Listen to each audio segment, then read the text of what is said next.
Hello everyone, welcome to my new mini blog. তো আমার মনে হয় অনেকেরই ইচ্ছে থাকে মরার আগে 12 জ্যোতির্লিঙ্গ দর্শন করার।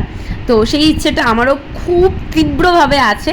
তো সেই উদ্দেশ্যেই আমরা বেরিয়ে পড়েছি বলতে পারো। দ্বাদশ জ্যোতির্লিঙ্গের দ্বিতীয় জ্যোতির্লিঙ্গ সেটা হচ্ছে মল্লিকার্জুনা জ্যোতির্লিঙ্গ, সেটা আছে শ্রীশৈলমে। তো মোটামুটি 2:30 থেকে 2:45 বাজে আমরা বেরিয়ে পড়েছি। আমরা এখন যাচ্ছি জুবিলি হিলস বাস স্ট্যান্ডে। রাতের হায়দ্রাবাদটাকে কি সুন্দর লাগছে, ধীরে ধীরে আমি এই শহরটার বড্ড প্রেমে পড়ে যাচ্ছি, বিশ্বাস করো। তো যাই হোক, ড্রাইভারজি খুব তাড়াতাড়ি চালিয়েছিল, যেহেতু রাস্তা ফাঁকা ছিল পুরোটা। তো বাস স্ট্যান্ডটা এতটা বড়। তো আমরা চলে এসেছিলাম প্ল্যাটফর্ম নাম্বার 14। সেখান থেকে আমাদের শ্রীশৈলমের বাসগুলো ছাড়ে আর কি।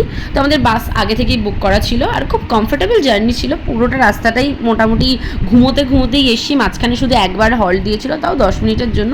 খুব ভালো টেনেছে বাসটা। তো যাই হোক, মোটামুটি যখনই শ্রীশৈলমের যে ফরেস্ট আছে সেখান থেকে স্টার্ট নিয়েছে না, এত সুন্দর নাজারা, চারিদিকে পাহাড় দেখা যাচ্ছিল। মানে নাজারা দেখতে দেখতেই তোমরা পৌঁছে যাবে, বাট তাও আমরা তো সারা রাত ঘুমো হয়নি বলে ঘুমিয়ে গেছিলাম।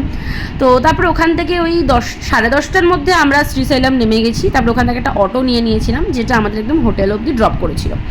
তো যেহেতু আমরা একটু আগে পৌঁছে গেছিলাম, মানে চেক ইন টাইমের, তার জন্য একটু এদিক ওদিকটা ঘুরে নিচ্ছিলাম। আর যেহেতু খিদেও পেয়ে গেছিলো, তার জন্য ওই দোসা আর একটু কচুরি খেয়ে নিয়েছিলাম। এটা হচ্ছে আমাদের রুম। তো নতুন ভিডিও নিয়ে খুব তাড়াতাড়ি আসছি। টাটা।